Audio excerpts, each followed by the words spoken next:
জীবনে সেরা শিক্ষা পাওয়ার জন্য কোনো না কোনো মানুষের কাছে একবার ঠকে যাওয়া দরকার। যে কোনো ব্যক্তির ইমোশন খুব কোমল হয়, একে আলতো হাতে সামলে রাখতে হয়। যে আপনার নীরবতা লক্ষ্য করে সে সত্যি আপনার যত্ন নেয়। কিছু কিছু মানুষ এতটাই আপন হয়ে যায় যে মাঝে মাঝে ভয় হয় সে আমাকে ছেড়ে গেলে আমার কি হবে, কি করব আমি। একটা মানুষ তখনই কাঁদে যখন সে নিজের মনের সঙ্গে লড়াই করে পরাজিত হয়ে যায়। ভাগ্যর কাছে আমি কখনো হার মানি নাই, আমি তো হেরে গেছি শুধু বিশ্বাসের কাছে। মৃত্যু শুধু আমাদের দেহের হয় না, কখনো কখনো মৃত্যু স্বপ্ন আর ইচ্ছেরও হয়।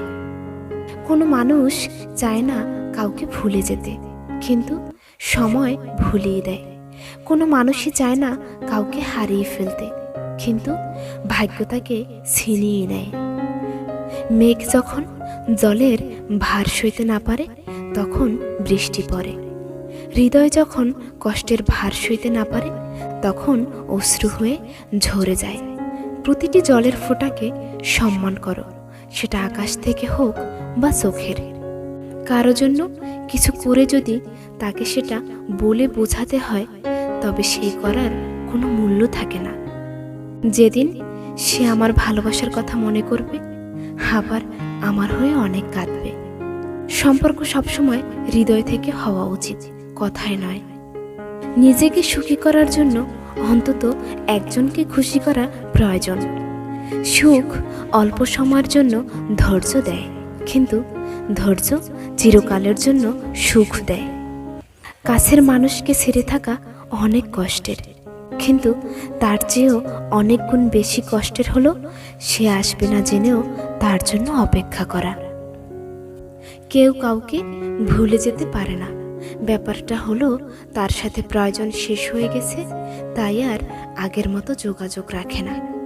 যে আপনাকে মূল্য দেয় না তার উপর আপনার অনুভূতি নষ্ট করবেন না। ধূলিকণাযুক্ত চোখ এবং বিশ্বাসযুক্ত হৃদয় সর্বদা কাঁদে। সময় মূল্যবান, আপনি নিশ্চিত করেন যে আপনি সঠিক লোকদের সাথে এটি ব্যয় করেছেন। আবেগ হলো মোমবাতির মতো যা কিছুক্ষণ পর নিভে যায়, আর বিবেক হলো সূর্য যা কখনো নেভে না। যে কোনো জিনিস ভাঙলে শব্দ হয়, কিন্তু কারো মন ভাঙলে একটু শব্দ হয় না। তাই তো যার মন ভাঙে সেই একমাত্র বোঝে যে মন ভাঙার ব্যথা কত। চিৎকার করে লাভ কি যদি চিৎকার শোনার কেউ না থাকে।